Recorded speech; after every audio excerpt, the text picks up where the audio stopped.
सो हम एक theoretical concept को पढ़ने जा रहे हैं जो कि यूएससीए में पार्ट 2 में कवर होता है। बेसिकली रिस्क, देखिए यूएससीए में के करिकुलम में एक रिस्क मैनेजमेंट से रिलेटेड टॉपिक है। सो हम इस कॉन्सेप्ट को समझने जा रहे हैं कि सर एग्जैक्टली ये मैनेजमेंट का कॉन्सेप्ट, रिस्क मैनेजमेंट का कॉन्सेप्ट होता क्या है। So two basics types of investment risk, इन दोनों रिस्क को हमने अच्छे से समझना है। तो सर सबसे पहले रिस्क के सामने लिखा हुआ है सिस्टमैटिक रिस्क। तो देखिए सिस्टमैटिक रिस्क का मतलब होता है कि इस प्रकार की रिस्क को किसी भी तरीके से अवॉइड नहीं किया जा सकता। मतलब अगर आप किसी भी इंडस्ट्री को बिलोंग करते हो, आपके बिजनेस में अगर कोई रिस्क है, किसी इन्वेस्टमेंट सिक्योरिटी में आप किसी भी बिजनेस को बिलोंग करते हैं, उसमें रिस्क है तो उसको बोलते हैं सिस्टमैटिक रिस्क। जैसे मान के चलिए स्टॉक एक्सचेंज में बहुत सारी सिक्योरिटीज लिस्टेड होती हैं, अलग अलग सेगमेंट की, अलग अलग इंडस्ट्रीज की। फार्मास्यूटिकल इंडस्ट्री है सर, उसके बाद गारमेंट इंडस्ट्री है, टेलीकम्युनिकेशन है, तो वेराइटी ऑफ इंडस्ट्रीज, तो वेराइटी ऑफ इंडस्ट्रीज के शेयर स्टॉक एक्सचेंज में लिस्टेड होते हैं। तो अगर सभी प्रकार के सेल्स, सभी प्रकार के शेयर्स में रिस्क इन्वॉल्व है कि कहीं ना कहीं उनकी प्राइस क्या हो सकती है, डाउन हो सकती है। अगर एज ए इन्वेस्टर परसेप्शन से सोचें, सो इन्वेस्टर किसी भी प्रकार की सिक्योरिटी में इन्वेस्ट करे, उसको कुछ ना कुछ नुकसान होने के चांसेस हैं। इसको हम क्या बोलते हैं, systematic risk, which can not be avoided, which can not be offset through portfolio diversification. अगर यहां पर वर्ड हाईलाइटेड है, सो वो ये कहना चाह रहे हैं कि which can not be diversify, मतलब उसको आप ऑफसेट नहीं कर सकते थ्रू पोर्टफोलियो डाइवर्सिफिकेशन। तो सर ये पोर्टफोलियो डाइवर्सिफिकेशन का क्या पर्पस है? पोर्टफोलियो का मतलब अगर आप एक फंड से निकाल के दूसरे फंड में इन्वेस्ट कर दें तो भी रिस्क होगी, उसको हम क्या बोलेंगे, systematic risk. Systematic risk also called market risk is the risk face by the all the firms. तो जो सारी फर्म्स फेस कर रही हैं उसको हमने क्या बोला है यहां पर, systematic risk. Changes in the economy as a whole, जैसे कोरोना वायरस आया तो ऐसी कोई कंपनी नहीं होगी जिसके शेयर्स की प्राइस फॉल ना हुई हो, एक्सेप्ट फार्मास्यूटिकल इंडस्ट्री के। लेकिन फार्मा के शेयर्स भी कुछ टाइम के लिए तो गिरे ही थे। एक इकोनॉमी में, जब इकोनॉमी में टोटल डाउनफॉल आता है तो सारी कंपनीज के शेयर क्या होते हैं, डाउन जाते हैं। तो आप कहीं भी इन्वेस्ट कर दीजिए, आप इस रिस्क को एलिमिनेट नहीं कर सकते। इसी को हम क्या बोलते हैं, systematic risk. Changes in the economy as a whole, such as the business cycle, and affect all players in the market. For this reason, systematic risk is sometimes referred as a undiversifiable risk. तो इसका दूसरा नाम है undiversifiable risk. Since all investment securities are affected, this risk cannot be offset through portfolio diversification. मतलब मैं fund कहीं भी deploy करूं, कहां एक जगह से विड्रॉल करके दूसरी जगह भी इन्वेस्ट करूं तो भी रिस्क है। This is called systematic risk.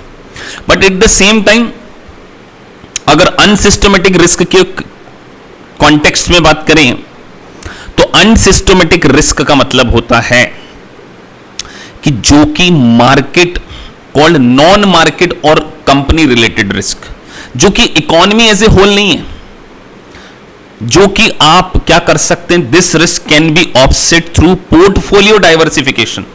Sir एक एग्जांपल हम लें, अगर मान के चलिए गवर्नमेंट कोई ऐसी पॉलिसी बना दे कि आज से टेलीकम्युनिकेशन कंपनीज में एक हम टैक्स लगा रहे हैं, टैरिफ टैक्स लगा देते हैं, तो क्या होगा, इससे टेलीकम्युनिकेशन कंपनी के प्रॉफिट कम हो जाएंगे, तो टेलीकम्युनिकेशन कंपनी के शेयर्स की मार्केट प्राइस तो गिर जाएगी।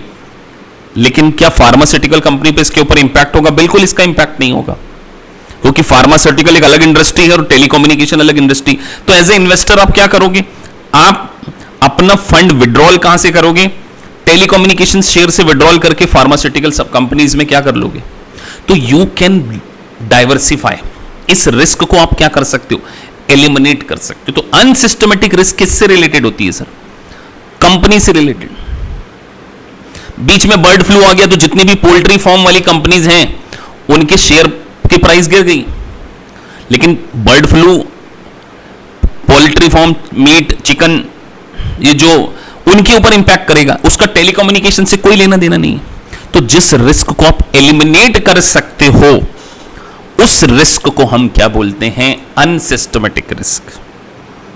This type of risk is determined by the issuers industry, product, customer loyalty, degree of leverage, management competency. This reason unsystematic risk sometime is a diversifiable. तो portfolio का मतलब होता है बंच ऑफ सिक्योरिटीज। जब अगर आप इन्वेस्टमेंट करते हैं और आपके पास एक से ज्यादा सिक्योरिटीज हो तो इन सारी सिक्योरिटीज के कॉम्बिनेशन को क्या बोला जाता है? पोर्टफोलियो। तो यूएससीएमए के सेकंड पार्ट में हम एक चैप्टर पढ़ने वाले पोर्टफोलियो मैनेजमेंट। सो उसी के कॉन्टेक्स्ट में इन दो रिस्क को हमने यहां पर क्या किया है? डिस्कस किया। और आज हम एक बहुत इंपॉर्टेंट कॉन्सेप्ट सीखने वाले हैं, capital assets pricing model, as well as एक कॉन्सेप्ट हम सीखेंगे जिसका नाम है बीटा। क्या सीखेंगे? बीटा सीखेंगे कि बीटा किसको बोलते हैं सर। तो यहां पर मैं सबसे पहले आपको एक बीटा समझा रहा हूं। देखिए बीटा को ऐसे बी करके आपको सिंबल लिखने को मिलेगा, बी फॉर बीटा। तो बीटा का मतलब होता है कि ये आप एक पर्टिकुलर सिक्योरिटी का मार्केट से रिलेशन बताता है।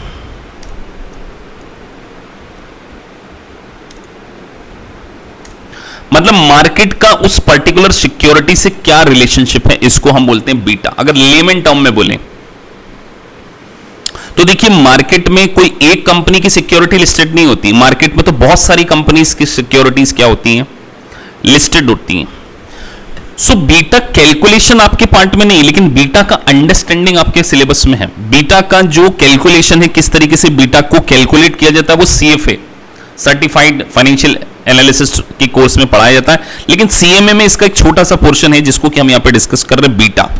और फिर हम एक मॉडल भी डिस्कस करेंगे जिसका नाम होगा CAPM model, capital assets pricing model. तो बीटा एक पर्टिकुलर सिक्योरिटी का कंप्लीट मार्केट से रिलेशनशिप एस्टेब्लिश करता है। इसके लिए हम एक एग्जांपल समझते हैं। मान के चलिए अगर आपकी कंपनी का बीटा जो है, आपके पास एक कंपनी के शेयर है, let's say Tata company. Tata company के शेयर और टाटा कंपनी का बीटा जो है, आपकी सिक्योरिटी का बीटा 2 है। अब अगर मार्केट में 10% का फॉल आता है ना, 10% फॉल, अगर मार्केट 10% से डाउन होगा तो अगर आपका बीटा 2 है ना, तो इसका मतलब आपकी सिक्योरिटी 20% से क्या है? डाउन जाएगी। This is called beta. मतलब आपकी जो सिक्योरिटी है वो मार्केट से कैसा कोरिलेशन रख रही है कि मार्केट 10% से गिरता है तो आपकी कंपनी में 20% का डिफॉल्ट आएगा। ये अपने आप में क्या है? रिलेशनशिप है सर। वाइस वर्सा अगर मार्केट 15% से बढ़ जाता है तो टाटा कंपनी के शेयर कितने से बढ़ जाएंगे? 30% से बढ़ जाएंगे। This is what beta. तो ये बीटा का इंटरप्रिटेशन है। जब हम मेन सिलेबस को पढ़ेंगे अभी थोड़ी देर बाद तो हम इसका और भी डिटेल थोड़ा सा समझेंगे। लेकिन अभी आपको इतना समझना है कि एक पर्टिकुलर सिक्योरिटी से पर्टिकुलर सिक्योरिटी का कंप्लीट मार्केट से क्या रिलेशनशिप एस्टैब्लिश किया जाता है बीटा के द्वारा। अब हम एक मॉडल पढ़ने जा रहे हैं जिसका नाम है सीएपीएम मॉडल, जिसका नाम है सीएपीएम मॉडल। तो सीएपीएम मॉडल का मतलब क्या है? Capital assets pricing model. तो पहले इसके एक फॉर्मूले को समझें, एक फॉर्मूला है इसका, और फिर उसका लॉजिक समझेंगे।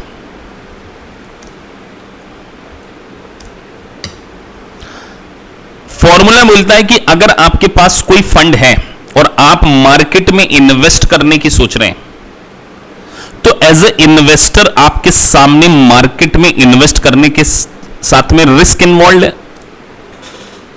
कि सर अगर मार्केट में हम इन्वेस्टमेंट करने जाएंगे तो देयर विल बी रिस्क। सो अगर आप रिस्क लेना चाहते हैं तो साथ में आपको क्या मिलना चाहिए? रिटर्न भी मिलना चाहिए। मतलब एक्सपेक्टेड रिटर्न अगर हमें कैलकुलेट करना हो, एक्सपेक्टेड रिटर्न हमें कैलकुलेट करना हो तो उसके लिए हम कैपिटल एसेट्स प्राइसिंग मॉडल को यूज करते हैं, क्योंकि आपको लगता है मार्केट में रिस्क है। तो एज ए इन्वेस्टर सोचिए, आपके पास अगर कोई फंड है तो सबसे पहले आप देखोगे कि यार अगर इस फंड को मैं रिस्क फ्री सिक्योरिटीज या रिस्क फ्री सिक्योरिटी या सोचिए एफडी कर देता, फिक्स डिपॉजिट कर देता मैं, तो मैं अगर इसका फिक्स डिपॉजिट कर देता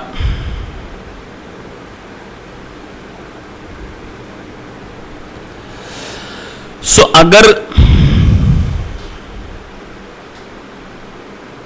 एक सेकेंड, सो सीएपीएम मॉडल के बारे में हमने बात करी कि अगर हमें कहीं रिस्क है तो साथ में रिटर्न भी मिलेगा। तो रिस्क फ्री सिक्योरिटीज के बारे में हम बात कर रहे हैं कि अगर मैं मार्केट में इन्वेस्ट करने जाऊं उससे पहले मैं ये देखूंगा कि यार मुझे रिस्क फ्री सिक्योरिटीज में जहां पर किसी भी प्रकार की कोई रिस्क नहीं हो तो कितना रिटर्न मिल सकता है। लेट से मेरा रिटर्न 10% है, तो सबसे पहले मेरे को मार्केट में इन्वेस्ट करना है। तो अगर आपको मार्केट में इन्वेस्ट करना है तो सबसे पहला कंसर्न आपने क्या देखा कि यार आरएफ कितना है। आरएफ, इसको क्या बोलेंगे हम? रिस्क फ्री रिटर्न का एक वर्ड है आरएफ। तो आरएफ मेरा 10%। अब मैं ये देखूंगा कि इस इन्वेस्टमेंट को मैं मार्केट में इन्वेस्ट नहीं कर रहा हूं, इंस्टेड ऑफ दैट मैं क्या कर रहा हूं? मैं सिक्योरिटीज में जाके इन्वेस्ट कर रहा हूं। तो जब मैं सिक्योरिटीज में इन्वेस्ट करूंगा, सिक्योरिटीज में अगर मैं इन्वेस्ट करूंगा तो मुझे क्या एक्स्ट्रा प्रिविलेजेस मिलने वाले? What extra I am getting? तो इसको हम बोलते हैं रिस्क प्रीमियम। क्या बोलते हैं? Risk premium. तो रिस्क प्रीमियम के लिए मैं क्या निकालूंगा? एक फॉर्मूला मैंने बनाना है, रिटर्न, सोचिए रिटर्न फ्रॉम सिक्योरिटी,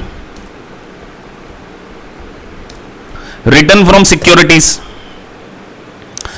और मेरे पास जो रिस्क फ्री रिटर्न था, तो अल्टीमेटली आप सोचिए कि रिटर्न जो आपको मिल रहा है सिक्योरिटी से और रिस्क फ्री रिटर्न, इन दोनों के बीच का डिफरेंस ही क्या कहलाएगा? रिस्क प्रीमियम कहलाएगा। तो रिस्क प्रीमियम मान के चलो मुझे वो सिक्योरिटी 15% देती है, वो पर्टिकुलर सिक्योरिटी मुझे कितना देती है?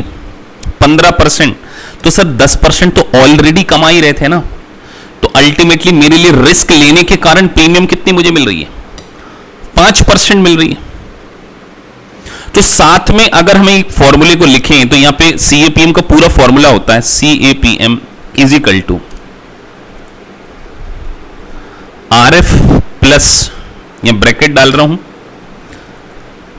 RM minus RF into beta. ये बीटा का निशान है तो मैंने बीटा लिख दिया ना, बीटा को यहां मैं पूरा लिख देता हूं, वैसे आपको एग्जाम में लिखना तो है नहीं। तो अल्टीमेटली अगर देखा जाए मेरी कंपनी का बीटा अगर 2 है तो रिस्क फ्री सिक्योरिटीज कितनी है? 10% है, और रिटर्न मार्केट का कितना है सर? 15% है। तो यहां पे पहले प्लस लगा लेते हैं हम, plus. Sir return on market कितना है? रिटर्न ऑन मार्केट सर 15 था, लेकिन रिस्क फ्री तो हमको पहले से 10 मिल रहा था, तो अल्टीमेटली बीटा से मल्टीप्लाई करते हैं। तो क्योंकि बीटा अपने आप में क्या है? एक पर्टिकुलर सिक्योरिटी से मार्केट के बीच का रिलेशनशिप है। तो अल्टीमेटली मेरा जो रिटर्न हो जाएगा ना वो कितना हो जाएगा? Expected return. मेरा एक्सपेक्टेड रिटर्न यहां पर हो जाएगा। इस इक्वेशन को अगर हम सॉल्व करें तो 10% प्लस 15 में से 10 गया 2, 15 में से 10 गया 5, और 5 इंटू 2 10। तो मेरा जो सीएपीएम आ जाएगा वो कितना आ जाएगा? 20% आ जाएगा।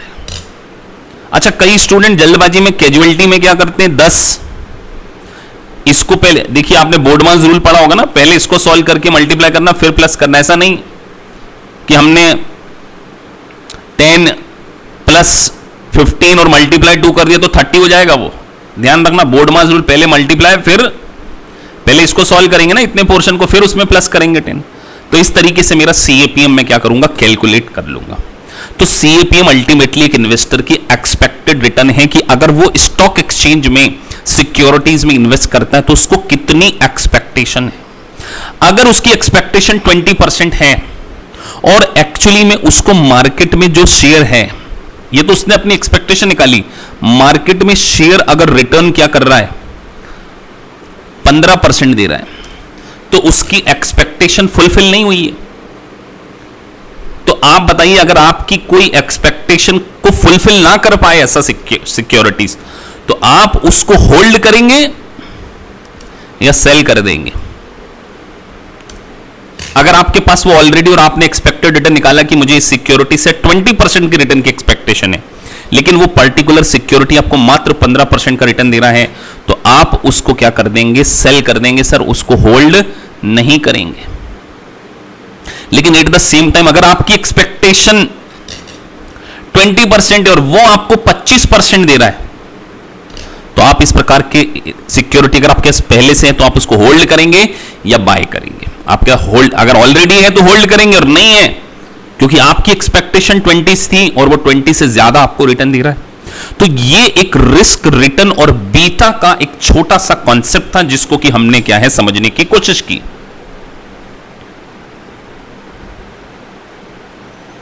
What if 20% with risk?